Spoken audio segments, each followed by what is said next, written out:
from that summary done by the OTS.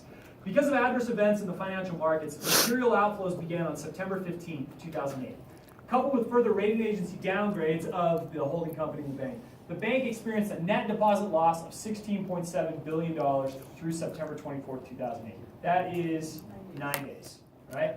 So the assets of the bank were about $300 billion, so that's over 5% of their assets in 9 days. Okay, that's crazy. That's a huge amount of money.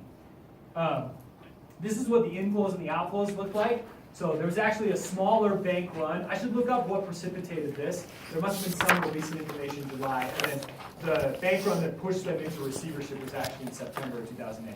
So this is their outflows and inflows. You can see not a lot of inflows. Outflows, you can see that on one day, Thursday, September 18th, $2.8 billion flowed out of Bank One.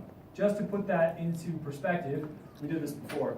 We're going to normalize it by the BYU undergraduate population. Okay, how many students are there at BYU? 30,000. Okay, $93,000. So that's like on a single day, on Thursday, September 18th, every single student at BYU, so all the people in this room, all the people that you see when you're walking home today, took out $93,000 in cash from Washington Mutual. It's a huge amount of money, okay? On a single day. Was it actual cash, or like does this include people like doing like? This includes any kind of transfer out of the bank. Yeah, any kind of transfer out of the bank. But speaking specifically of cash, each day Brink security trucks pulled up to replenish Huawei's ATMs across the country. Before the crisis, the trucks delivered about $30 million worth of cash every day. So these were the liquidity needs for Huawei. During the September bank run, they delivered as much as $250 million a day. That's $250 million in cash being put into ATMs that's taken out. Right? That's crazy. That's amazing. A huge amount of money that's being pulled out of Huawei. Okay? I would submit to you that this is a bank run. Okay? This is people pulling all their money out of Huawei because they think it's going to fail. Okay. What happened? Huawei was placed in receivership. This is essentially they were seized by the OTS on September 25th, following ratings downgrade a week earlier. Max. So they've got to scramble. What do they do as they're running around to help us? I mean, is there anything they can do when this is happening? You try to get liquidity like wherever you can. I mean, they're trying to sell off assets at the highest price they can get, but you know the assets are difficult to value. They're also their assets are dropping in value. Remember their exposure to the housing market. So I mean, they're dying. Like what we're witnessing is just the slow motion implosion of the bank. They might have been slow. So yeah, within 9 days. So what happened? FDIC facilitated the sale of most of Huawei's assets. I'm sorry, but I love this slide so much. Of most of Huawei's assets to JP Morgan Chase for $1.9 billion. That's insane. All right. So when Trump says like things were the best deal ever, this has got to be like on the short list. Okay. JP Morgan Chase bought all of Washington Mutual, $300 billion worth of assets for just under $2 billion. That's crazy. It's crazy. This quote was awesome too. Jamie Dimon, who we've seen before, CEO of JP Morgan, we saw him when we talked about moral hazard and the London well. We are doing our part to help stabilize financial markets and hasten recovery. We assumed risk and expended resources to assimilate Bear Stearns and Washington Mutual. I just love how he is so brazen with it. Hey, we took a bullet for the team. All right? We knew that everybody's doing their part. All right, we just care about stability. Interestingly enough, both Huawei and JP Morgan would later sue the FDIC in relation to this seizure. So Huawei said that we weren't insolvent, which speaks to, I think, Max, that was your question before. Huawei said, hey, you shouldn't have seized us. We were solvent. And JP Morgan said, we wanted to buy more of Huawei and you wouldn't let us. So now we want to buy it now at the same prices that we should have paid during the recession. Yeah, Max. So the FDIC essentially seized them, and you said it was due to a ratings downgrade. Yeah, that's what the summary said. At what point does the FDIC have the authority? That's a good question. I'm not sure. We'd have to look at the details of the bylaws. Yeah, of what allows them to do that. And exactly, the fact that there's litigation tells us that maybe those lines aren't as clear as we think they might be. Okay. Okay, so let's take a second just to talk about this, and then I want to talk about our second example. Was this bank run rational? Why or why not? Let me do half of this, the easy half, and I'll make you guys do the hard half. So why was this potentially irrational? So why was this not rational? Well, they're FDIC insured. So why would depositors care? I don't care if WAMU fails. If I have less than $250,000 in deposits, it doesn't change anything. I had friends that banked with WAMU. They told me literally they went one day and there was a WAMU sign. They went the next day, there was a Chase sign. Like they didn't have to change their cards. They didn't have to change anything. It was pretty seamless. Okay. So if that's the the way that this went down, this is completely irrational. Like why would people pull their money out of this bank? You made the argument to me why this could have been a potentially rational bank run. Am I a question or an answer? No, I think most people don't understand that they're FDIC insured. I think this is a super, super good point and a very, very valid answer to that question. That I think we understand this and we say, why would people do this? You have more than $250,000 in your checking account? But I don't think that most people understand this. And I think if you talk to your friends, if you ask them about this, I would submit that very few of them would know the limit that they're insured for, and even more so would understand that, hey, look, you're insured against a bank failure. So I think this is a superb answer for why this might be rational. Crawford? Yeah, I think that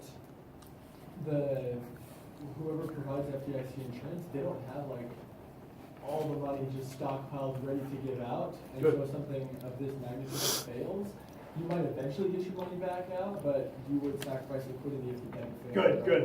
There's a friction when a bank goes into receivership, and that may be costly, right? You've got short-term liquidity needs. You need to pay for gas, you need to pay for rent, you need to pay for groceries. And you can't wait 6 months for the FDIC to figure out what they're doing, so you take your money out. That's a reason why this could have been a rational bank run. Yeah, Max? Do we know how much of those massive outflows were the average BYU? We don't, and I think it would be interesting to know that. Like, what were the pre-bank run deposit limits?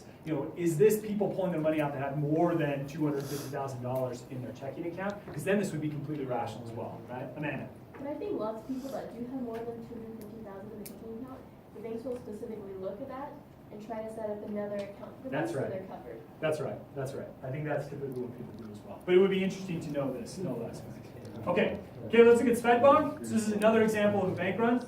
So Swedbank is a Baltic Nordic bank. They had 10 million retail customers and 600,000 corporate customers in Sweden, Estonia, Latvia, and Lithuania. Okay, not a small bank, not a big bank, compared to WAMU, but for their region, very, very big. So what happened in this bank run? On Monday, December 12th of 2011, information began to circulate via Twitter that ATMs in Sweden had been shut down, Swedbank had ceased to operate in Estonia, and their senior management was being indicted.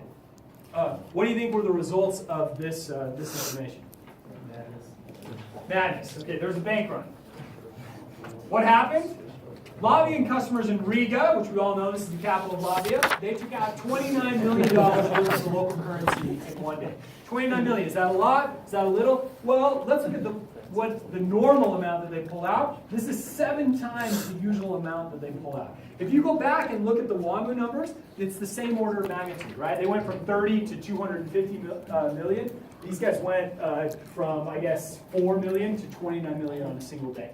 Such that a third of Swedbank's ATMs, so across these 4 countries, were empty. How many of you have ever gone to an ATM and had it be empty? In this country? No. That's what I thought. Yeah, neither have I. I haven't even seen this internationally either, right? It's an extremely rare occurrence. A third of their ATMs were empty. Swedbank's stock fell by almost 4% on this day. Now, why is this an interesting example of a bank run? Because all that information is completely garbage. Yeah, none of that was true. Tim? Is 3.5% a lot for a stock? It's a single day? Oh, in a day. Even not for financial. Yeah, a 4% move in a single day, that's huge. Annualize that. That's like a 1,300% move. Okay? Yeah, it's big. Well, Today? Fitbit dropped 33%. On what news? Oh, there you go. This is on rumors that were sent through Twitter, right? So why is this kind of an interesting example? We see that even the perception of insolvency can cause a bank run. It doesn't have to even be that the bank is insolvent. If they think it's insolvent, this can cause a bank run. Tyler? There were lawsuits that followed that. There were lawsuits that followed that. Yes. The individuals, I don't remember the details. I should look those up, but I remember that they were sued by Russian.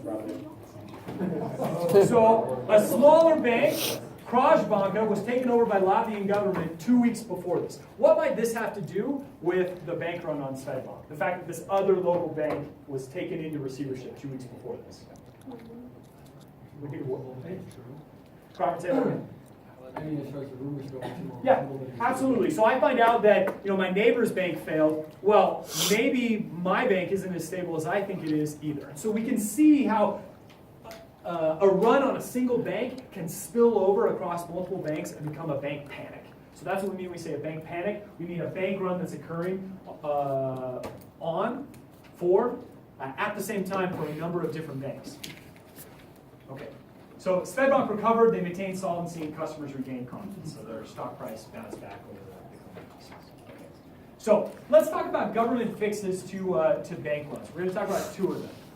So the first one is allowing banks to borrow